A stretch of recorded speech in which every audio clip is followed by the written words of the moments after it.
భారతీయ జనతా పార్టీకి 292 నుంచి 338 ఎంపీ స్థానాలు వస్తాయి. కాంగ్రెస్ పార్టీకి 106 నుంచి 144 స్థానాలు వస్తాయి. అట్లాగే అదర్స్ మిగిలినటువంటి వాళ్ళకి 66 నుంచి 96 స్థానాలు వస్తాయని చెప్పారు. అంటే 273 మెజారిటీ కావాలి బీజేపీకి, అంతకు మించే పైన వస్తాయని చెప్పారు. అలాగే వైసీపీ పార్టీకి 24 లేదా 25 ఎంపీ స్థానాలు వస్తాయని చెప్పారు ఏపీలో. అంటే ఆల్మోస్ట్ క్లీన్ స్వీట్. ఒక సీటు ఏదన్నా జారిపోయి టైమ్స్ నవ్ వాళ్ళు ఎవరికన్నా ఇస్తే అది వాళ్ళకి రావాలి. అంటే నేను సర్వేని కాదనట్లేదు, వాళ్ళు ఎవరికన్నా రావాలి. ఇక్కడ ఏంటంటే ఒక లాభాపేక్షతో కూడినటువంటి అంశం ఇక్కడ ముడిపడి ఉన్నది. టైమ్స్ నవ్కి 8.5 కోట్ల రూపాయలు ఒక ఇమేజ్ పెంచడం కోసం ఆంధ్రప్రదేశ్ ప్రభుత్వం జగన్మోహన్ రెడ్డి గారి వైపు నుంచి 8.5 కోట్లు చెల్లించింది వచ్చినటువంటి మొదటి సంవత్సరంలోనే.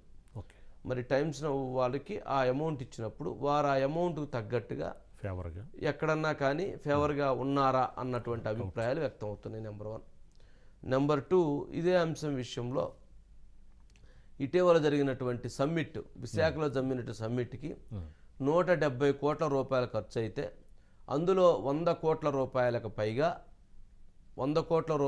పైగా టైమ్స్ నవ్ సంబంధించినటువంటి టైమ్స్ నెట్వర్క్ వారికి ఈ టెండర్స్ని ఇవ్వటం, వారు ఆ ఆర్గనైజేషన్స్ మొత్తాన్ని నిర్వహించడం ద్వారా వారికి 100 కోట్ల రూపాయలు లాస్ట్ 2 నెలల క్రితం ఇచ్చారు అనేటువంటిది ఒకటి. ఆ బిల్లులు ఇంకా రాలేదు, ఆ బిల్లులు కొంత ఇంకా పెండింగ్లో ఉన్నాయి అనేటువంటి అభిప్రాయాలు వ్యక్తం చేస్తున్నారు.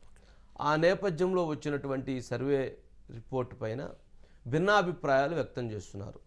వైసీపీలో ఉన్నటువంటి అత్యంత క్రియాశీలకమైనటువంటి వ్యక్తులు ఈ సర్వే 100% కరెక్ట్ అంటే, వైసీపీలో ఉన్నటువంటి గ్రౌండ్లో అంటే పొలిటికల్ అబ్జర్వేషన్స్, పొలిటికల్ సిచ్యువేషన్స్, ప్రజల మనోభావాలు, ప్రజల అభిప్రాయాలు, పార్టీల మధ్య జరుగుతున్నటువంటి ఈ అంశాలు చూసినటువంటి వైసీపీ పార్టీ వాళ్ళు ఇది కొంచెము కొద్దిగా కాదు మరీ ఎక్కువ ఓవర్ యాక్షన్గా ఉందేమో, ఇది మరీ ఎక్కువగా నమ్మటానికి నమ్మదగ్గంగా లేదేమో అని ఆ పార్టీలో ఉన్నటువంటి భిన్నాభిప్రాయాలు ఉన్నాయి.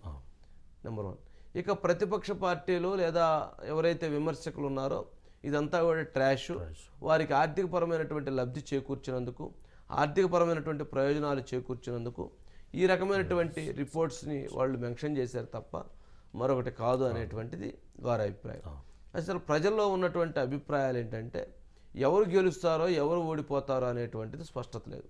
2, వారు ఇచ్చినటువంటి సర్వే రిపోర్టు ఒక వైసీపీ, ఒక టీడీపీ, జనసేన విడిగా పోటీ చేస్తే వచ్చిన రిపోర్టా, లేదా వైసీపీ విడిగా లేదా టీడీపీ జనసేన కలిసి పోటీ చేస్తే వచ్చిన రిపోర్టా, లేదా టీడీపీ జనసేన బీజేపీ కలిసి పోటీ చేస్తే ఒక్క ఎంపీ సీటు కూడా రానటువంటి రిపోర్టా, ఏ రిపోర్ట్ అనేటువంటిది వారికి క్లారిటీ లేదు. రెండోది, అసలు సర్వే పైనే ఇంత ఆర్థికపరమైనటువంటి ప్రయోజనాలు ఉన్న తర్వాత, ఆ సర్వే పైన ఇన్ని విమర్శలు ఉన్న తర్వాత నేనైతే విమర్శ చేయట్లా. అంటే వారి సర్వే వారిది అయి ఉండొచ్చు, వారు అయితే దాంట్లో ఇప్పుడున్న పరిస్థితులు ఏ రకంగా క్యాల్కులేట్ చేసుకుంటారంటే ప్రజలకి స్పష్టత ఉంటుంది. ప్రజలు మనం ఇది కాదు అన్న అంశాన్ని ఏదైనా ఉన్నా కానీ కాదు ఇది అవునంటే వాళ్ళు ప్రజలు ఒప్పుకోరు, ఇంకా కోపం వచ్చింది. అలాంటి కోపం రావడానికి ఇది ఒక కారణం అయిద్దా అనేటువంటిది ఇది. మొన్న గనక అంటే అంత ఫేవర్గా ఉంటే మొన్న జరిగినటువంటి ఎమ్మెల్సీ ఎన్నికల స్థానాల్లో మరి 4 ఎమ్మెల్సీలు పట్టభద్రులు ఎవరైతే విద్యావంతులు వేసినటువంటి ఓటింగ్ పర్సంటేజీ చాలా మార్పుకు సంకేతం కనిపించింది. మరి ఎలా చూడాలి, మరి ఎలా అర్థం చేసుకోవాలి అంటే ఇప్పుడు 3 ఎంపీ స్థానాలు ఉన్నటువంటి టీడీపీ ఒక్క స్థానాన్ని కూడా గెలవకుండా ఇదైపోతుందా, లేదా 22 స్థానాలు ఉన్నటువంటి వైసీపీ ప్రభుత్వంలో 25 స్థానాలు వచ్చినాయి అంటే 175 స్థానాలు వచ్చినట్లే కదా. ఎమ్మెల్యే స్థానాలు ఆల్మోస్ట్ దగ్గరగా అంటే 175 ఎమ్మెల్యే స్థానాలు ఇవ్వటానికి, 25 ఎంపీ స్థానాలు ఇవ్వటానికి టైమ్స్ నవ్ సిద్ధమైందా, టైమ్స్ నవ్ ఆ రకమైనటువంటి అభిప్రాయానికి వచ్చిందా అన్న ప్రశ్నలు కూడా ఉత్పన్నమవుతున్నాయి.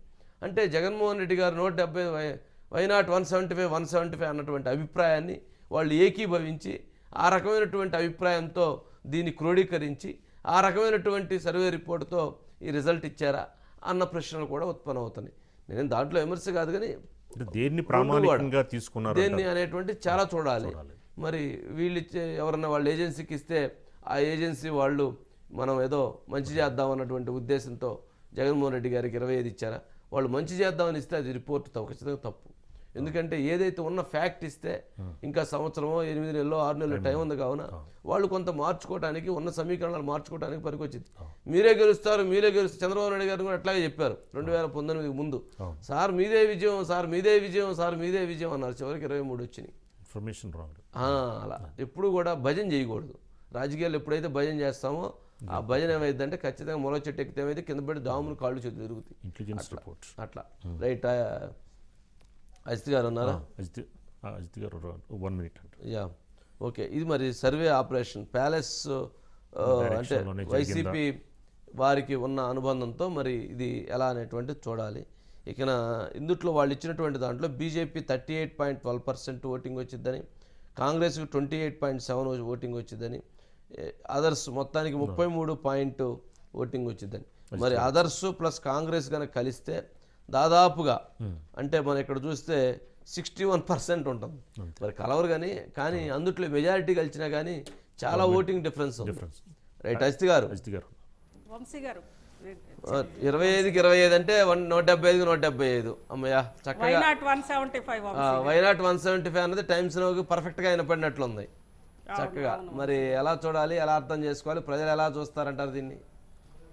వంశీ గారు ఒకటి ఇక్కడ 2-3 అంశాలు ఉన్నాయి వంశీ గారు. ఒకటి వైనాట్ 175 అనే ముఖ్యమంత్రి గారి ఒక నినాదానికి టైమ్స్ నౌ సర్వేకి రెండిటికి కూడా కరెక్ట్గా సరిపోయింది వంశీ గారు. ఎందుకంటే గరిష్టంగా 25, కనిష్టంగా 24 వస్తాయని అనేది టైమ్స్ నౌ వైఎస్ఆర్ కాంగ్రెస్ పార్టీకి సంబంధించి ఆంధ్రప్రదేశ్లో ఇచ్చిన సర్వే వంశీ గారు. అలానే వైనాట్ 175 కూడా అలానే కాబట్టి రెండిటికి సరిపోయింది. దాంతో ఇక్కడ 2-3 అంశాల ముఖ్యంగా వైఎస్ఆర్ కాంగ్రెస్ పార్టీ వాళ్ళు చెప్తోంది ఏంటంటే ఈ మధ్యకాలంలో ఒక 6 నెలలు సంవత్సరం నుంచి దేశం మొత్తం మీద కూడా ఏ రంగంలో చూసినా కానీ ఆంధ్రప్రదేశ్ అటు ఎగుమతులు, వ్యవసాయ ఉత్పత్తులు, విద్య, హ్యూమన్ రిసోర్సు అన్నిట్లో కూడా ఆంధ్రప్రదేశ్ నెంబర్ 1లో ఉంది. అందుకే ఆంధ్రప్రదేశ్ ప్రజలందరూ కూడా చాలా సంతృప్తిగా ఉన్నారు. కాబట్టి ఈసారి 25 ఇస్తారని చెప్పి